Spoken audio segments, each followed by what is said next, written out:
Kaze kandi mu kiganiro cacu Love Talk, aho tuyaga urukundo, rwa rukundo ruzana umutuzo n'umunezero mu buzima bwacu bwa buri munsi, bikaduha ingoga zo gushika ku ntumbero zacu z'ubuzima, kuko tuba dufise impamvu ituma buri gatondo tukavyukana inguvu zo gushitsa indoto kubw'umunezero w'umukunzi canke umunezero wabo dukunda. Uno munsi rero n'uwundi munsi aho tuza kuvuga ku guhemukirwa. Mu rukundo kenshi birakunda gushika wakunze umuntu nawe ukibaza ko yagukunze, ukamwitangira, ukamwihebera, ukamwima ico udafise, ukamera nk'ufutswe igitambara mu maso, ibibi vyiwe ntubibone, ukama witega ineza kuri we, ariko iyo neza ukayibura gushika umunsi ico gitambara kigufusa amaso kikuvuyeko. Mutsi rero ati uno munsi muri Love Talk tuza kuyaga iki? Uno munsi muri Love Talk tuza kuvuga ku nkuru ya Melissa. Melissa n'umwigeme yatwandikiye, ndabatumira namwe bakunzi ba Love Talk kutusangiza inkuru zanyu muba mwifuza ko dushira hano muri kino kiganiro kugira ngo mushobore kuronka ivyiyumviro vya benshi bifashe kuntagura ubuzima bwanyu n'abo mukundanye cyangwa n'abo mubakanye. Muri kino kiganiro rero no munsi Melissa yatwandikiye atubwira ati, nitwa Melissa, mba mu Gihosha, aheze umwaka n'inusu nkundanye n'umuntu, umusore nakunze nawe arankunda, nivyo nibajije, ariko naje kumenya neza ko rwari uruhendo. Ati n'umuhungu nakunze, ndamukundana umutima wanje wose, ndamukunda n'ivyiwe vyose, bibi na vyiza vyose narabikunze, ubukene, ubutunzi, umunezero, umubabaro vyiwe nanje vyari ivyanje. Yanyeretse ko ari umusore afise imbona kazoza ashaka ko dushika kure. Yanyeretse une vision à long terme, yari afitiye urukundo rwacu, yari afise ubwitonzi nakunda ku muhungu canke kandi n'ubu nkikunda, yari afise ivyumviro vyiza nakunda, eka yari na mwiza wo ku mubiri.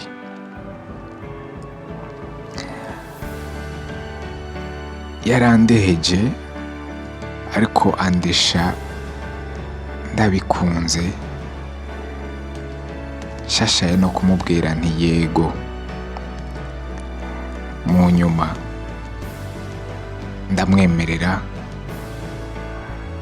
tumarana ico gihe cyose navuze kingana n'umwaka urenga turi mu rukundo. Twese twari abanyeshure mu mwaka wa nyuma muri kaminuza. Arangije kaminuza, twese twirangije, aranyereka umugambi dukora, aranyumvisha, aranahuza uyo mugambi gene twawukora, aranyereka ibikenewe, aranyumvisha ko une fois turonse uburyo bwo gukora uyo mugambi ushobora kuba umugambi mwiza, kugira twitegurire kubaka urugo rwacu dufise uburyo bwo kwitunga. Nanje ndabona ko ari icyumviro ciza, ndamushigikira. Ndamubaza nti none ko uwo mugambi ari tugiheza ishure ubona ufise amahera yo kuwutanguza? Arambwira ati eka nta buryo mfise. Jewe nari mfise udufaranga duke nari nashoboye kwegeranya tugera ku 1,5 miliyoni. Ndawutora ndawumuhereza, ndamubwira nti ko wari umugambi mwiza kandi mbona wo tufasha twese turi babiri kugira dushike no kuri ya ndoto yacu yo kubakana dufise uko twifasha, reka ndaguhe aya mafaranga ugende urangure ibikenewe uheze uzane dukore. Nuko wa mukunzi wanje ndamuhereza ayo mafaranga, ariko icyambabaje nuko umunsi namuhereye ayo mafaranga no wari umunsi wa nyuma kumubona. Sinasubiye kumubona. Yambwiye ngo inyuma y'iminsi 3 ko azoca agenda kurangura, aja kurangura ivyo bintu twashaka kudandaza, yari kuja kubirangura mu Buganda. Mu nyuma ndamurondera, ndaja kumuraba aho twakunda, aho nari nzi ko ari wabo, sanga siho yaba vy'ukuri. Burya abahungu nasanze muri abahinga. Twamaranye 1.5 mwaka anyakirira ahantu atari wabo, ambesha ngo ni wabo. Mu nyuma ndaja mu bagenzi, abagenzi barambwira ati Melissa, twe twanse kukwinjirira mu kubibaza ko tugomba kubasambuza, ariko burya ujya muhungu yarafise undi mukobwa, yarafise undi mwigeme bakundanye imyaka myinshi, kandi nibaza ko bigeze kure nabo, kandi ubu tuvugana ashobora kuba ari mu migambi yo gutanga inkwano iwabo yo mwigeme. Rero uratohoza neza urabe ko atari ubwo buryo wamuhaye, yagiye gutanga inkwano ahandi. Nuko umutima uracika, ndumva ko nahenzwe, ariko sinavyizera kuko uko namubona iyo myaka yose twagendana nta kibi nk'icyo namubonamwo. Niko ngira Imana ndagira umuvandimwe wiwe yampresence ko nk'umukuza, ndamuvugisha, ndamwiganira bino ndiko ndabandikira. Arambwira ati sha Melissa, burya yaraguhenze, ubu tuvugana turi mu Rutana, ejo buca tuja gukwa umukobwa wundi.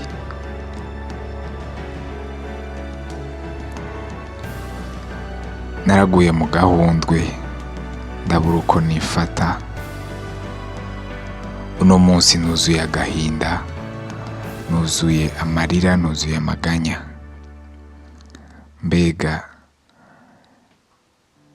ni kuki umuntu ushobora kumwizera ukamukunda ukamuha ibyawe byose, kumbe nawe yariko aragukalkula ukundi? Uno munsi numva mbabaye, nta mpamvu yo gukunda, nta mutima wo kwizera kandi nyifise. Ariko imyaka iracyanyemerera gukunda, imyaka iracyanyemerera kwizera ko un jour nanje nzoronka uwo nkunda, akankunda, tukubaka rukaguma. Ariko uyu mubabaro natewe n'uyu mugenzi wanje nari nizeye, gushika ino saha sindamenya uburyo bwiza bwo kuwikuramwo, bwo kugabanya. Niyo mpamvu mpisemwo kukwandikira ngo urabe ingene umfasha, ngo umfashe impanuro zawe, ndabe ko zomfasha gutera nje imbere. Murakoze.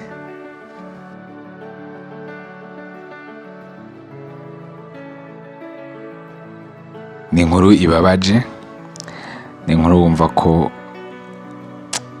iteye agahinda kuba umwana w'umwigeme ku myaka iyo ari yo yose ashobora kuba afise. Ni ibintu bibabaje kuba ushobora kwizera umuntu akagukorera ikibi nk'icyo. Ni ibintu bibabaje. Ndaguhumurije Melissa, n'uwundi muntu wese ashobora kuba ariko arumviriza iyi podcast ikaba ashobora kuba afise inkuru nk'iyi. Burya urukundo ruvuga ukuri, urukundo rurakingira, urukundo rurahumuriza, urukundo ruzana umunezero, urukundo rurakingira. Rero iyo ufise umukunzi ataguhumuriza, iyo ufise umukunzi atagukingira, iyo ufise umukunzi atakuzanira umunezero, aba ariko arica ubuzima bwawe. Melissa, ibi byashitse nibaza ko ari kimwe mu bimenyetso by'uko ufise urukundo gukuri. Kubw'urukundo wamukunze, washatse kumuhereza icyo umutima wiwe wifuza kugira anezerwe, abeho aryohewe, kugira nawe biguhe kubaho uryohewe kubw'urukundo rwanyu. Ariko wewe siko vyagenze. Uno munsi nibaza ko uzosigara mu gahinda kenshi atari wewe, ariko uzosigara mu gahinda kenshi ari uwo muhemu yaguhemukiye. Rero buri munsi nizera ko uwuhemutse aba yiteye amaganya kuruta uwuhemukiwe. Rero ntugahagarike umutima kubwo miliyoni n'inusu wamuhaye, ntugahagarike umutima kuko yaguhemukiye, ahubwo mwiyumvira umubabarire, kuko ivyo yakoze ni nk'uwafashe ikara arishira mu mpuzu, maze ikara rikamuturira, rugaturira n'umubiri. Kuko kijya kibi yagukoreye ni kibi kitazoza kukonona wewe, kandi birashobora gushika uno munsi kikaba kiriko kirakubabaza, ariko icyo ndakwifuriza ni uko kitokonona, ariko umureke we kimwonone, giheze nicyamara kumwonona kimwigishe. Ikibi misi yose kiconona cyane ugikoze kuruta ugikorewe, mu gihe ugikorewe ashoboye kuvyitwaramo neza. Uyu muhungu nk'uko utashimye kumuvuga, ahari hose ndazi ariyanka, arisuzugura, arigaya nimba afise umutima, kuko ikintu yagukoreye ni ikintu kimutesha agaciro, kandi atamuhezagiro azobironkamo n'ubwo rugo agiye kubakana n'uyo muntu yarinze kuguhemukira no kukwiba. Kuko no kukwiba no kuguhendesha, yakwibishije uruhendo, yabyaba ngombwa wari ufise n'uburenganzira bwo kumwitwarira kugira ayo mafaranga yawe yagusubize. Ariko urashobora gusanga biko biragutesha umwanya, bikagutesha ivyo wokora kugira ushobore kuronda yandi mahera. Ariko ndagusaba umubabarire, hamunamufute, unamwibagire, wowe bikwigishe ahubwo gushiraho amalimit mu buzima bwawe. Umuntu wese wokunda, wo mukunda kugezahe? Mbe wo musuzuma kugezahe? Naho hari aba expert bamenya guhisha ibintu, ariko abantu bose si babi. Naho utoja muri ivyo gusuzuma umuntu wese azogutumbera, ariko gumana uwo mutima wo kwizera, hama wizere ko un jour hazogera ukaronka umuntu mwiza, ukaronka ukubereye, akaza mu kubakana ubuzima bubereye bugukwiriye. Uwo mubisha ukamwihoza,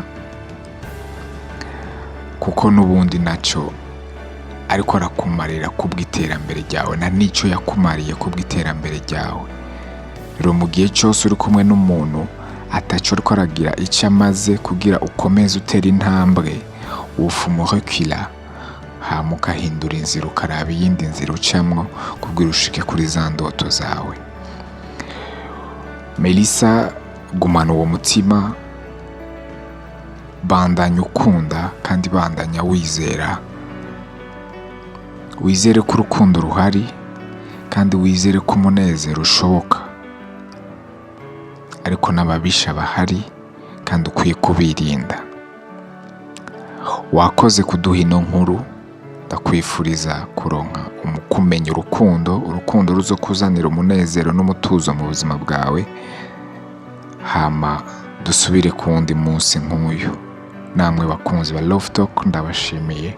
Mukomeze murungika ubutumwa bwanyu, muhanura Melissa hano muri commentaire, munapartage ino nkuru kugira benshi bashobore kumva iko Melissa vyagenze, bashobore no kumusigira umanuro.